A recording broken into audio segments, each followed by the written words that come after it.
అంబేద్కర్ కోనసీమ జిల్లా సాకినేటిపల్లి మండలం అంతర్వేది గ్రామంలో శ్రీ లక్ష్మీ నరసింహస్వామివారి తీర్థ మహోత్సవాలు అయితే జరగనున్నాయి. ఈ నెల 25 తారీఖున ప్రారంభమై వచ్చే నెల 22వ తారీఖు వరకు అయితే మహోత్సవాలు కొనసాగనున్నాయి.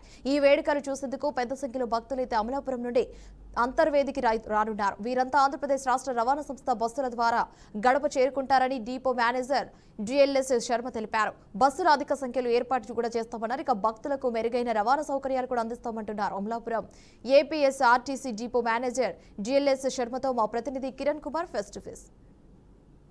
అంబేద్కర్ కోనసీమ జిల్లా అమలాపురం నియోజకవర్గంలోని అమలాపురం మండలంలో ఉన్నటువంటి ఏపీఎస్ఆర్టీసీ డిపో వద్ద మనం ఇప్పుడు ఉన్నాము.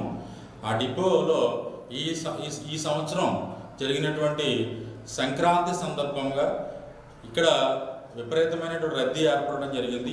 దేనివల్ల అంటే మన తెలుగు రాష్ట్రాల్లో ఒకటైనటువంటి తెలంగాణ నుంచి, అదేవిధంగా బెంగళూరు, ఇతర రాష్ట్రాల నుంచి కూడా విపరీతమైన క్రౌడ్ ఏర్పడడం జరిగింది.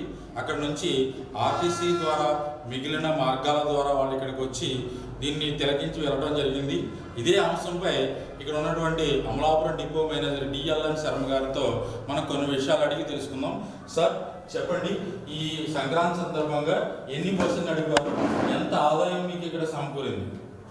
ఇక్కడ నుంచి హైదరాబాద్కి దగ్గర 10 బస్సుల దాకా, డైలీ 10 బస్సుల దాకా నడిపాం. 9వ తారీఖు నుంచి అప్ టు 28th దాకా కూడా, 20వ తారీఖు దాకా కూడా 10 బస్సుల దాకా నడిపామండి.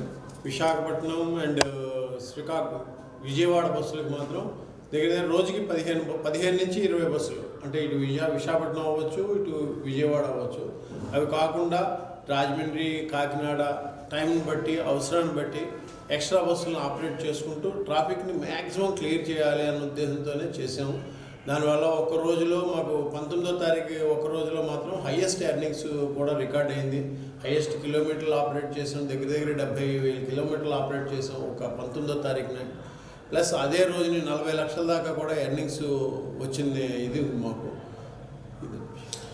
రాబోయే అంతర్వేది అంటే కోనసీమ జిల్లాలో అంతర్వేది దేవస్థానంలో జరిగేటువంటి కళ్యాణోత్సవానికి, రథోత్సవానికి విపరీతమైన క్రౌడ్ ఏర్పడే అవకాశం ఉంది.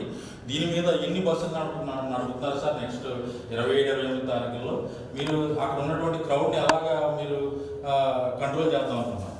మా దగ్గర నుంచి అక్కడ అంతర్వేదిలో ఒక స్పెషల్ బస్ స్టేషన్ ఒకటి ఓపెన్ చేస్తున్నాము. టెంపరీ బస్ స్టేషన్ ఒకటి ఓపెన్ చేసి ఇక్కడి నుంచి దగ్గర 35 నుంచి 40 బస్సుల దాకా కూడా ఆపరేట్ చేద్దామని అనుకుంటున్నాం. అది కాకుండా విశాఖపట్నం, రాజమండ్రి, ఇటు విజయవాడ వీటి నుంచి కూడా స్పెషల్ బస్సెస్ వేసుకుని, అంటే సూపర్ లగ్జరీ కానీ, అల్ట్రా డీలక్స్లు కానీ వేసి అంతర్వేదికి డైరెక్ట్గా వెళ్ళేటట్టుగా, ప్రయాణికులు భక్తులు కానీ వెళ్ళేటట్టుగా ఏర్పాటు చేద్దామన్న ఆలోచనలో అయితే ఉన్నాం. ఇప్పుడు ఫ్రీ బస్సు గవర్నమెంట్ వాళ్ళు నడుపుతున్నారు కదా లేడీస్కి, ఎలా ఉంది సార్ స్పందన? దగ్గరగా 1 ఇయర్ దగ్గరగా అవుతుంది, స్పందన ఏంటి ప్రజల నుంచి? ఫ్రీ బస్ అయితే మాత్రం జనాలు చాలా, అంటే మహిళలు చాలా బాగా ఉపయోగించుకుంటున్నారు. దీనివల్ల కార్పొరేషన్కి లాభం కూడా ఉంది. ఎందుకంటే ఓఆర్ బాగా గణనీయంగా పెరిగింది. ఓఆర్ అన్ని జిల్లాల్లో కూడా.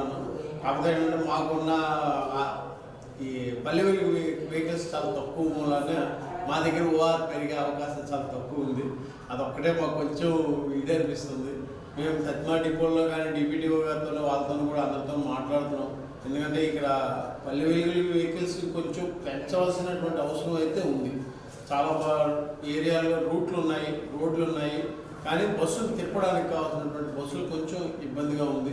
అదొక్కటే కొంచెం అటు మాట్లాడదామని చూస్తున్నాం. పెద్దవాళ్ళతో మాట్లాడి దాన్ని బట్టి నిర్ణయాలు తీసుకుందామని ఆలోచిస్తున్నాం. ప్రతిరోజు సుమారు 70 కిలోమీటర్ల దూరం నుంచి కాకినాడ, రాజమండ్రి నుంచి అమలాపురం కేంద్రంగానికి ఉద్యోగస్తులు, యువకులు, అదేవిధంగా స్టూడెంట్స్ అందరూ కూడా దీని మీద ప్రయాణం చేస్తూ ఉంటారు. ఇక్కడ కాకినాడ నుంచి, డిపో నుంచి కొంత ఇబ్బంది ఏర్పడుతుంది, బస్సులు రావట్లేదని అంటున్నారు. ఏంటి సార్ దీని యొక్క వెనకాల? దాని మీద అయితే అక్కడ ప్రాబ్లమ్స్ ఏమున్నాయో తెలియదు. హైర్ బస్సులు ఏవో ఆపరేట్ అవ్వలేదు అన్నది కొంచెం తెలిసింది, అంతే తప్ప అంతకంటే మనకు దాని మీద పెద్దగా అవగాహన లేదు సార్. ఇన్ఫర్మేషన్ అయితే చెప్పాను, డిఎం గారు కూడా ఇన్ఫర్మేషన్ చెప్పాను, ఇలాగా కొంచెం లేట్ వస్తున్నాయి అని చెప్పేసి అన్నాం, అని నేను కరెక్ట్ చేసుకున్నాను. ఇది ఇక్కడ సంగతి. రాబోయే అంతర్వేది కళ్యాణానికి బస్సులను విపరీతంగా నడుపుతాము. అదే ఒకే డైరెక్షన్లో అమలాపురం నుంచి డైరెక్ట్గా అంతర్వేది టెంపుల్కి ఇక్కడ నుంచి బస్సులను నడుపుతామని డిఎం గారు అంటున్నారు. కెమెరామెన్ సూర్యతో కిరణ్ కుమార్, అంబేద్కర్ కోనసీమ జిల్లా నుంచి.